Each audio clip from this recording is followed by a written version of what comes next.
इसलिए जन्मेजय राजा ने, और वहाँ पर चंबल नदी के किनारे, वहाँ चंबल बहती है नागदा में, तो चंबल नदी के किनारे पर उन्होंने इस यज्ञ का आयोजन किया। सांपों की आहुति डाली गई। तक्षक तो जाकर के इंद्र के सिंहासन से जाके लपट गया। तो सूर्य महाराज को सौनकादियों ने प्रश्न किया कि इन सांपों की ऐसी कौन सी दोस्ता थी, बेचारे वो आग में जले। तो कहा उसका भी एक कारण है। वो कारण यह था, गरुण की मां जिसका नाम है विनीता, और सर्पों की मां जिसका नाम है कद्रु। कद्रु और विनीता, इन दोनों देवियों में एक बार इस बात का झगड़ा हो गया था। एक ने कहा कि सूर्य के रथ में जो घोड़े लगे हुए हैं उनका रंग श्वेत है। सांपों की मां कद्रु ने कहा नहीं, काला है। गरुण की माता विनीता ने कहा नहीं, सफेद है। और दोनों में इस बात की बहस हो गई। कद्रु ने कहा सुन विनीता, यदि घोड़ों का रंग काला हुआ, श्याम वर्ण के घोड़े हुए, तो तुझे मेरी दासी बनना पड़ेगा। विनीता ने कहा कि यदि सफेद हुए तो। कद्रु ने कहा तो फिर मैं तुम्हारी दासी बनूंगी। ये शर्त लग गई। तो हुआ यह कि दूसरे दिन प्रातः की बात थी। तो कद्रु ने जैसे ही छत पर चढ़ करके देखा तो वो घोड़ों का रंग तो श्वेत ही था। तो उसने अपने बच्चों को कहा कि घोड़ों से जाकर के लिपट जाओ, घोड़ों से जाकर के लिपट जाओ जाकर के, और घोड़ों का रंग श्वेत नहीं दिखना चाहिए, नहीं तो मुझे विनीता का दासी बनना पड़ेगा। तो बहुत सांप जाके लिपट गए, और जो नहीं गए लिपटने के लिए, जिन्होंने कहा माँ ये तो ठीक नहीं कर रही है, विनीता माँ बहुत अच्छी है, तो कद्रु ने कहा तुमने मेरी बात नहीं मानी तो हमारा श्राप है, आने वाले द्वापर में राजा जन्मेजय के यज्ञ में तुमको झोंक दिया जाएगा। तो यह उसने, कद्रु ने श्राप दे दिया था उन बच्चों को, श्राप दे दिया था। और आखिर है वह हुआ कि कुछ उस कद्रु के जो सांप बच्चे थे वो सब जाकर के लिपट गए, तो घोड़े तो काले दिखने लगे। कद्रु ने कहा विनीता से मेरी दास्ता स्वीकार करो, देखो सूर्य के रथ में लगे हुए घोड़ों का रंग कैसा है। विनीता ने कहा ये ऐसा कैसे हुआ, घोड़े तो सफेद होने चाहिए थे, ये काले कैसे, हम तुम्हारी दास्ता स्वीकार करते हैं। विनीता दासी बन गई कद्रु की। एक दिन गरुण ने पूछा माँ क्या दिक्कत, क्या बात है, तो सूख रही है। विनीता रो पड़ी और कहने लगी बेटा मेरे साथ पता नहीं कौन सा छल हुआ है, तू बता कि सूर्य के रथ में जो घोड़े जुते हैं उनका रंग कैसा है। गरुड़ ने कहा वो तो सफेद है। कहा तो कद्रु ने मुझे अपनी दासी बनाया और उसने अपने पुत्र सर्पों को लिपटाया। गरुण जी को इतना बुरा लगा, गरुण जी ने पीछा किया सांपों का। सांप भागने लगे गरुण के सामने, तो सांप रुकते ही कहाँ है। उसके तत्पश्चात गरुण सीधे कद्रु के पास पहुंचे और कद्रु को कहा माँ तूने बहुत बड़ा अपराध किया है, मेरी माँ को दासी बना करके मेरी माँ को तू मुक्त कर दे। कद्रु ने कहा एक शर्त पर मैं मुक्त कर दूंगी। वो एक शर्त है, मैं मुक्त कर दूंगी।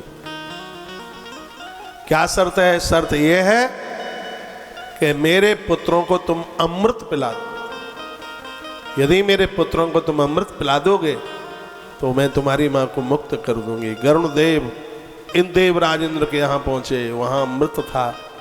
अमृत को लेकर के, छीन करके अमृत को लेकर के आए गरुण देव, और वह उस अमृत कलश को रख करके गरुण जी स्नान के लिए जाना चाहते थे। इतने में इंद्र को मौका मिला और इंद्र जैसे ही कलश को लेकर के गए तो वहाँ से कुछ अमृत फैल गया। नीचे सरकंडों के ऊपर, कुसा के ऊपर वो अमृत की बूंदें गिरी। सांपों ने अपनी जीभ निकाल करके उस अमृत को चाटा तो सर्पों की जीभ की 2 फांकें हो गई। तभी से आज भी आप देखेंगे सांप जब अपनी जिह्वा निकालता है तो आगे से उसकी जीभ कटी हुई होती है, 2 भागों में उसकी जीभ होती है सांप की। जब वो कुसा के ऊपर से अमृत सांप चाट रहे थे तो कुसा के द्वारा उनकी जिह्वा बीच में से जाकर के फट गई। अब वह बच्चे माँ की शरण में गए, कहा माँ हम बचेंगे कैसे? तो कह दिया कि उस समय वासुकी की बहन जरत्कारु और उसका विवाह जरत्कारु महात्मा के साथ में होगा। जरत्कारु नाम का महात्मा उस सर्प सत्र को आकर के बंद कराएगा। देवी भागवत में वर्णन है, यज्ञ में सांपों को आहुति डाली जा रही थी तो जरत्कारु नाम के महात्मा ने उस यज्ञ को रोक दिया और कहा, जन्मेजय तुम्हारे पिता तो अजर और अमर हो गए हैं, अरे तुम कैसी थोती सी बात करते हो, तुम ये सर्पों को जला करके ये अपराध मत कीजिए। जन्मेजय राजा ने कुछ शर्त के ऊपर सांपों को छोड़ा। पहली शर्त ये थी, यदि जंगल में पशु चर रहे होंगे, उनके घंटे में उनके गले में घंटी बज रही होगी तो सांप कहता है तक्षक, क्योंकि तक्षक ऐसा मंत्र का आह्वान किया, तक्षक इंद्रासन के सहित नीचे आने लगा। गुरुदेव बृहस्पति ने उस समय रोका, कहा कि इसको मत मारिए, इसको मन जलाइए। तब तक्षक ने कुछ शर्तें ली। तक्षक कुछ अपने वचन देता है।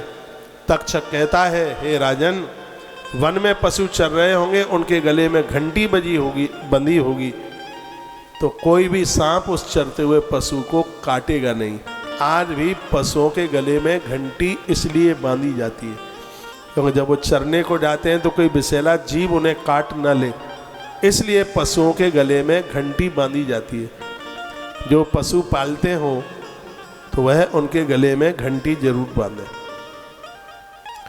दूसरा अपना वचन इसने दिया कि मैं कुसा की चारपाई पर चढ़ कर के कभी किसी को नहीं काटूंगा। पहले जो रस्सी की चारपाई बुनी जाती थी, आपने देखी होगी, पता नहीं हम लोगों ने देखी है, गाँवों में तो चारपाई वो रस्सी की बुनी हुई चलती थी, उसके ऊपर सांप कभी भी चढ़ता नहीं।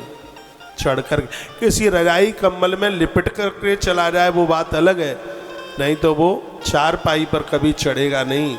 ये स्वयं उसने वचन दिया। तीसरा वचन उसने दिया है, यदि कोई माँ सुबह चक्की चलावेगी और उसका डंडा ऐसे उसके ऊपर ठोक देगी तो सांप नीचे से होगा।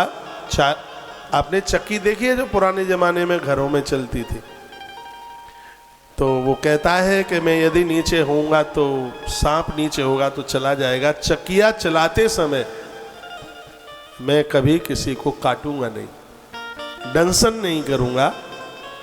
और चौथी बात में उसने बड़ी अद्भुत बात कही, देवी भागवत बड़ी अद्भुत है।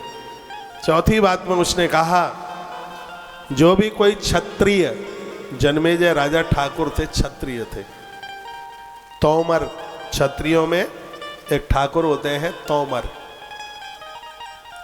पांडव तोमर थे, चंद्रवंशीय राजा थे। राम जी के खानदान में जितने जन्मे हैं वो सब सूर्यवंशी थे, पांडव चंद्रवंशीय थे। तो कहा तक्षक नाग ने, जो भी कोई क्षत्रिय अपनी रक्षा के धर्म पर अडिग रहेगा वो देश और धर्म के लिए युद्ध करता हुआ मौत को प्राप्त होगा। तो गरुड़ पुराण में तो लिखा है, वह सूर्य लोक का भेदन करता हुआ एक सन्यासी को जो मुक्ति मिलती है, उस क्षत्रिय, उस योद्धा को वो मृत्यु प्राप्त होती है। और ये तक्षक कहता है कि जो भी कोई क्षत्रिय इस धरती की रक्षा के लिए जन्मा होगा, सर्प उसको डसेगा नहीं, और सर्प डस भी लेगा तो सर्प के डसने से उसकी मृत्यु नहीं होगी। ये मैं ऐसा वचन देता हूँ। ऐसा वचन दे करके तक्षक नाग वहाँ से चला गया।